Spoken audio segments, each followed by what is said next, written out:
Olá, alunos! Nós vamos hoje estudar o capítulo 8 da nossa apostila, nossa matéria de História de Israel. Lembrando, né, que estamos falando a respeito dos reis que Israel teve. Na aula passada vimos os reis das tribos do norte, né, chamado então do povo de Israel mesmo, do reino de Israel. E hoje nós vamos ver as tribos do sul, certo? Que seria então o reino de Judá. Nós vimos que houve essa separação a partir então ali depois do reinado de Salomão, este reino se dividiu, certo? Então Jeroboão, que era servo de Salomão, fica com a parte do norte, enquanto que Roboão, filho de Salomão, permanece ao sul. E vimos também que tudo isso foi estabelecido pelo próprio Deus, devido à desobediência que houve ali por parte de Salomão. Então, o próprio Deus ele já indica que isso vai acontecer ali no final da vida de Salomão, né? Por ele ter praticamente apostatado, ele se entregou ali às religiões das suas esposas. Vemos que ele permite a idolatria acontecer ali de uma forma totalmente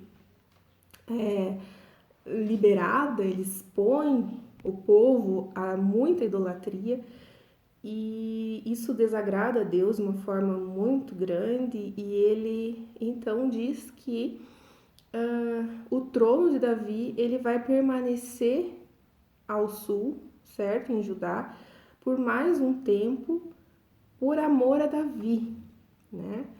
Mas que o reino ficaria dividido, a nação já não seria mais toda aquela suntuosidade que existia, né? Nós vemos que aquela localização da nação de Israel ainda como um reino unificado foi algo muito esplendoroso. As pessoas vinham até Israel para conhecer o palácio, para conhecer o templo que Salomão tinha construído, além de que era um local estratégico na região, era o centro, como nós já vimos, né, o centro do antigo Oriente ali, como se o mundo antigo tivesse como seu coração Israel.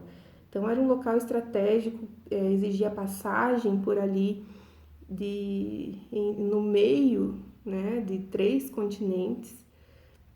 Então nós vemos que havia todo esse objetivo de Deus de atrair as pessoas para aquele lugar, por isso que ele escolheu aquela região para se revelar e para que o seu povo estivesse ali, né? Porque os olhos do mundo todo conseguiriam ver Israel, conseguiriam ver que havia um Deus ali. Então nós vimos tudo isso aí no passado, né, nos outros capítulos. E hoje nós vamos ver o que acontece então com o reino do sul, que é o reino ali da continuidade do trono de Davi, né? Então ficaram ali praticamente 2 tribos ao sul, que seria a tribo de Judá, principalmente, e a tribo de Benjamim, parte dela, a maior parte dela, ficou ali ao sul.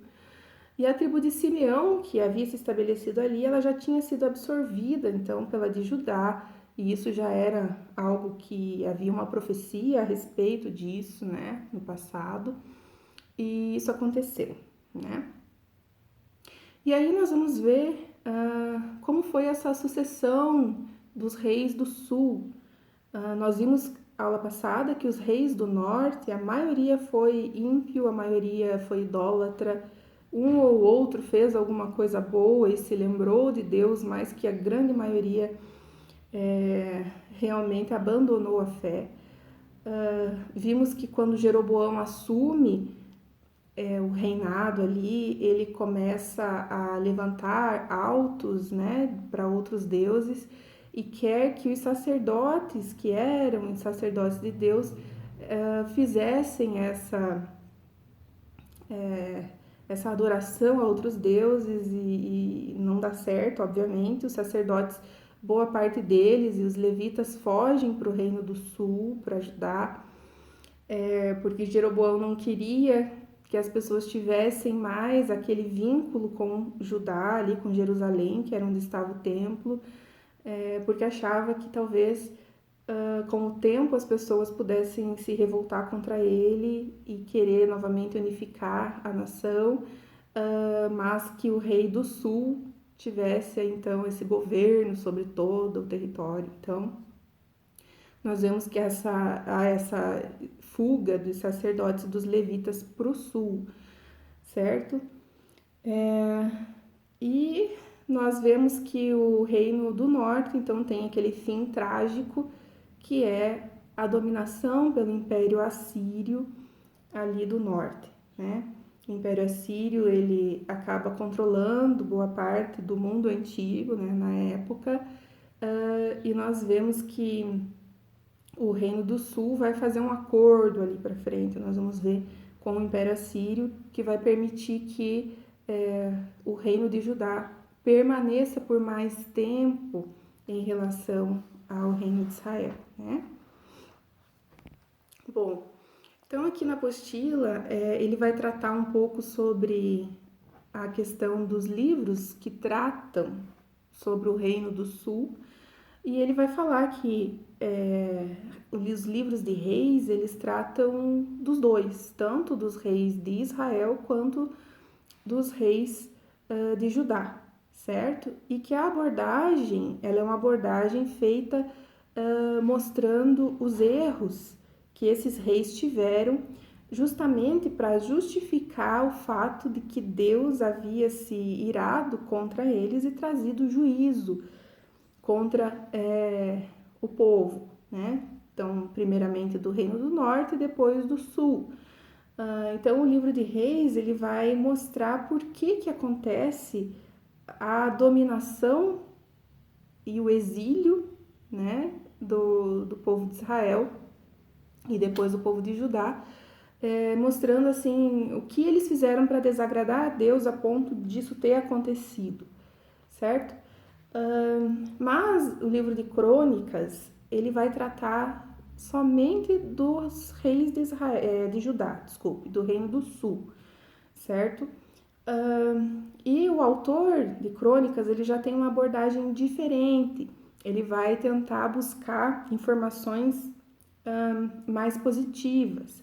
Ele vai observar tudo isso, narrar tudo isso com uma ótica de arrependimento, de misericórdia de Deus, mostrando que tudo isso que aconteceu, né, era uma preparação para a vinda do Messias. Então há todo esse objetivo do autor de Crônicas. Nós não sabemos nem quem escreveu os livros de Reis e nem quem escreveu o de Crônicas, mas a tradição judaica atribui os livros de Reis a Jeremias e também atribui aos livros de Crônicas a autoria de Esdras. Então, talvez seja, mas nós não podemos afirmar categoricamente aí qual foi, certo? Nós vemos que em Crônicas se fala muito a respeito do templo, né? No primeiro livro de Crônicas é basicamente toda a história do reinado de Davi, e no segundo livro, metade dele conta a história do reinado de Salomão. Então, assim, isso nós já vimos, né, nos outros capítulos. Mas, então, pouco vai se ter detalhes a respeito dos demais reis que passaram por Judá. Mas nós vamos fazer aí um panorama de alguns reis, falando um pouquinho sobre eles, tá? Então, assim, a apostila vai trazer um resuminho de cada um deles. Nós não vamos conseguir entrar em muitos detalhes de cada um, infelizmente, né? Mas nós vamos ver o que acontece com o tempo e nós vamos perceber um padrão em relação à humanidade, né, que acontece aí com esses reis. Então, o primeiro deles, depois de Salomão, então, lembrando agora que nós estamos tratando do reino agora dividido. Então, depois dessa divisão, o que aconteceu, né? Então, o reino do norte nós já vimos, agora vamos ver o reino do sul, Judá. Então, nós temos Roboão, filho de Salomão. Então, aqui nós vamos ver essa continuidade ainda do trono de Davi por um tempo, até que as coisas mudem, certo? Então, nós vemos Roboão assumindo. Roboão, nós vimos que ele acaba tendo uma atitude bem egoísta. Ele aumenta os impostos, lembram que nós vimos? O povo reivindica uma diminuição dos impostos e ele acaba se aconselhando com os amigos ali de infância dele, né, o pessoal mais jovenzinho, e deixa de lado o conselho dos anciãos. Né? O conselho dos anciãos era que ele diminuísse os impostos, ouvisse o clamor do povo, para que ele ganhasse a confiança do povo. Mas ele foi ao contrário, ele aumentou os impostos, ele foi ali no conselho dos jovens. E então houve um problema sério, né? O povo não quis muito saber dele. Mas ele reinou, né, no Reino do Sul. Aí nós temos o momento ali em que o rei do Egito, Sisaque, ele invade Judá e ameaça invadir Jerusalém, né? Aí nós vemos que o profeta Semaías, que trabalha ali nessa época, né, profetizando, ele interpreta esta invasão como a ira de Deus pelo pecado. Nós vemos que Roboão, então, para ele manter Jerusalém intacta, ele acaba negociando tesouros que Salomão tinha, né, e tesouros do templo, para poder pagar pela liberdade. Então, ele faz um acordo com o rei do Egito para que ele não destruísse Jerusalém, né? E ali diz que pelo arrependimento do povo e do rei, o Senhor salvou Jerusalém da destruição total. Roboão ficou conhecido por seus anos de guerra com Jeroboão. Né? Então tem todo aquilo que nós já falamos a respeito, né, na aula passada. Roboão a gente tratou mais sobre a história dele na aula passada. E hoje só vamos dar uma pincelada na vida dele aqui, né? O rei Abias, ele já tem um reinado que é tratado de uma forma mais positiva, né? Ele defendeu o culto em Jerusalém, né? Para que ele fosse conduzido ali pelos descendentes de Arão. Houve aí uma guerra com Jeroboão, né? E Deus concede a vitória a Judá. Então, nós vemos aqui aquela questão, os reis estão fazendo coisas erradas, de repente Deus avisa através de um profeta e através de momentos ali que eles começam a perder as batalhas e tudo mais, de que precisa haver arrependimento. Aí o povo se arrepende, o rei se arrepende, Deus tem misericórdia, aí passa a vencer as guerras. E aí depois esquece de Deus. Lembram de Juízes, né? É mais ou menos a mesma coisa. É a natureza humana sendo demonstrada claramente aqui. Isso acontece hoje também, né? Nós passamos por dificuldades, clamamos a Deus, nos arrependemos. Deus age com misericórdia, nós recebemos bênçãos, começamos a esquecer de Deus, né? Começamos a talvez idolatrar a bênção, a pensar mais na bênção do que no Deus que nos concede tudo, e já mudamos a nossa mentalidade. E aí precisamos passar por situações difíceis e consequências da nossa desobediência para que possamos voltar, né? Então, há esse padrão e sempre isso vai acontecer. E com esses reis não foi diferente. Aí nós vemos sobre o rei Asa, né? Então, ele foi marcado por eliminar os símbolos do paganismo. Então ele vem e faz uma limpa em Israel. Então isso faz com que Deus abençoe e faz com que Deus prospere a nação nessa época, né? Ele elimina os ídolos que tinham no altar do Senhor, fez uma renovação da aliança com o Senhor. Ele promete que não vai mais permitir que o povo de Israel, de Judá, desculpe, siga outros deuses, né? Ele também retira ali a rainha mãe Maaca, né, que havia erguido um poste a Azerá. Então, sempre há ali uma idolatria acontecendo, né? E aí, por causa dessa obediência, Deus dá paz e prosperidade a Judá. E aí vem Josafá. Josafá, ele também foi um rei devotado ao Senhor, né? Ele fez com que os levitas ensinassem o povo a respeito do livro da lei. Então houve paz, né, nessa época. Nós temos aqui aquela batalha famosa, né, que ele faz com que os levitas cantem ao Senhor e louvem ao Senhor, e Deus dá a vitória para eles, né? Mas ele acaba fazendo uma aliança com o rei Acabe. Então, isso também comentei na última aula com vocês. Ele dá, né, o filho dele, Jeorão, a Atalia, filha de Acabe. Então, eles fazem uma aliança. Acabe, nessa época, era rei de Israel, então, das tribos do norte, enquanto que Josafá era do sul.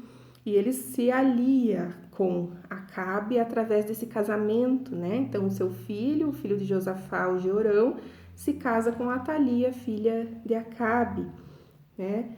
E aí, em certo momento, ali de uma batalha que eles estavam fazendo lá em Ramote Gileade, se vocês lembrarem ali, né? Era depois do Jordão, essa região ali. Ramote era uma cidade refúgio, né? Se vocês lembram também aí das outras aulas. E eles estavam numa campanha de batalha contra o povo que morava naquela região. E aí, naquele momento, Josafá decide pedir a instrução do Senhor. Acabe já não está muito afim, né? E o que acontece é que o profeta Jeú repreende Josafá porque ele tinha feito essa aliança com Acabe. E aí Josafá se arrepende desse comportamento e reconduz o povo ali a um avivamento espiritual.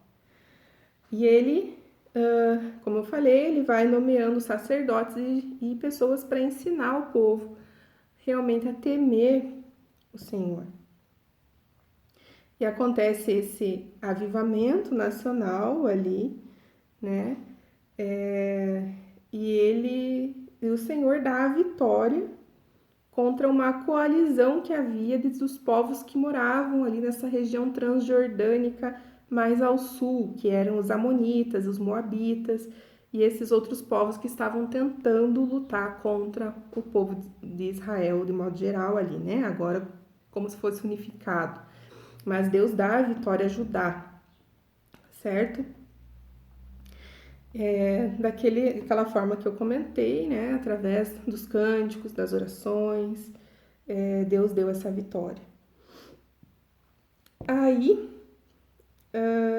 no final do reinado, ele faz outra aliança, agora não com Acabe, mas com Acasias, que era filho de Acabe, para construir uma esquadra. E aí, o que aconteceu?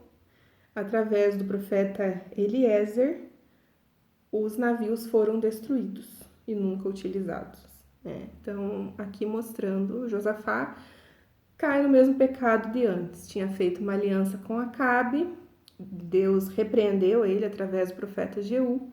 Depois, né, ele se arrepende, dá tudo certo. Quando começa a dar tudo certo, ele esquece de novo e faz mais uma aliança, agora com Acasias, né? Então, Acasias estava reinando no lugar de Acabe no reino do norte, no reino de Israel, né? E ele resolve fazer essa esquadra aí de navios e tal, se unir a Israel nas guerras. E dá no que dá. E aí Jeorão assume, né? Jeorão, filho de Josafá, esse que era casado com Atalia, que era filha de Acabe. Então, o rei Jeorão, filho de Josafá, ele foi lembrado por ser um assassino, né? E aí, a primeira atitude que ele tem como rei foi de matar todos os seus irmãos. Bonzinho ele, né? Então, aqui já se vê. Ele foi muito perverso, né? E aí Deus ele acaba usando os inimigos para confundir e tumultuar o reino, né? Então é aquela coisa. Deus ele usa quem ele quer. Então ele usa ímpios muitas vezes para trazer certo juízo e colocar o povo de Deus no lugar, com a cabeça no lugar, né? Voltar aos pés do Senhor. Então ele usou essas tropas inimigas para causar problemas no reino e fazer ele voltar para o Senhor, né? O que aconteceu de interessante nesse reinado foi que o profeta Elias envia uma carta a Jeorão condenando o seu reinado e predizendo sua doença e morte. E aí o Senhor levanta os filisteus e os árabes para atacarem Judá, né? Então, isso eu acho muito interessante, que Deus, mais uma vez, mostrando sua soberania aqui, e que Deus não pede permissão para agir, né? Ele age com quem ele quiser, né? Então, você vê que ele está usando aqui filisteus e árabes. E é o único relato da vida de Elias que o cronista, né, o autor de crônicas, descreve. E não aparece esse assunto aí no livro de Reis, né? E Jeorão morre através de uma enfermidade terrível. E aí o autor deixa bem claro que ninguém em Judá lamentou a morte do rei. Então ele era um rei que ninguém concordava com as atitudes, não era uma pessoa simpática ou carismática a ponto de convencer o povo a que ele estava certo, né, nas suas atitudes. Não, ele, além de mal, o povo não gostava dele mesmo, né? Então acontece o que Elias tinha profetizado aí através dessa carta. E Jeorão morre dessa enfermidade. Aí nós temos Acasias, né? Acasias, filho de Jeorão, não confundir com o Acasias do Reino do Norte, que era filho de Acabe, né? Porque nós às vezes confundimos. A Bíblia, como eu sempre digo, não é filme, novela, série que nunca repete nome, né? Já percebeu isso? Livro, nunca repete nome, mas a Bíblia não, né? Então, às vezes a gente confunde aí alguns personagens, o Enoque descendente de Caim com o Enoque descendente de Sete, né? Então a gente tem que cuidar porque tem nomes iguais. E aqui é um deles. Acasias foi filho de Jeorão, mas ele tinha o nome do tio, né? O filho de Acabe, né? Então ele tinha o nome do tio. O filho de Jeorão foi tão perverso quanto seu pai. Aqui temos um padrão de comportamento. Observou o pai e quis seguir esse comportamento. E quando ele visita seu tio, que era rei de Israel, acaba sofrendo as consequências da maldade da família. Então, lembra que eu falei, né? O tio dele, também com o mesmo nome, Acasias, ele vai visitar E o Senhor levanta o general Jeú para vingar e exterminar a linhagem de Acabe, de Israel e Judá. Então lembram, né, que nós lemos que Jeú, ele foi um dos poucos reis do norte que fizeram coisas boas diante do Senhor. Então Deus usa Jeú para exterminar toda a linhagem de Acabe. E aqui nós temos essa linhagem. Por quê? Porque Josafá resolveu casar o filho, né, Jeorão, com a filha de Acabe. Então, aí Deus manda ele exterminar e ele faz isso. E ele não só extermina as pessoas ali, mas ele vai além, né? Ele extermina um monte de gente ali junto. Nós vimos isso na última aula. Bom, o que acontece é que Acasias acaba sendo morto também pelo Jeú, né?